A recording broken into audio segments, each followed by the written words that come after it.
তাই নতুন একটা ব্লগ নিয়ে চলে এলাম। একটা স্পেশাল করে বাড়িতে একটু ঝালমুড়ি বানাবো, তাই সব কাটাকুটো রয়েছে।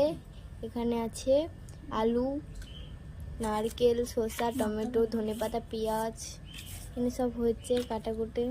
তো যখন ঝালমুড়ি বানাবো তখন আবার নেক্সট ভিডিওতে দেখা হচ্ছে। আজকে পয়লা বৈশাখের দিন দেখো আমাদের কি হচ্ছে, দেখিয়ে দাও।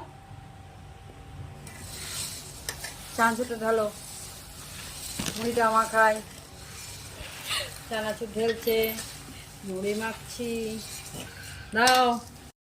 এই যে কোথায় রেখেছি, হাড়ির মধ্যে রেখেছি। এই হাড়ি ধরে খাবো আমরা। এবার আমাদের খাবার পালা, সবাই মিলে খাবো। দেখিয়ে দাও, সবাইকে দেখিয়ে দাও সবার মুখটা কে কে খাবে। হ্যাঁ, চানাচুরটা ঢালো, মুড়িটা মাখাই। এই যে কোথায় রেখেছি,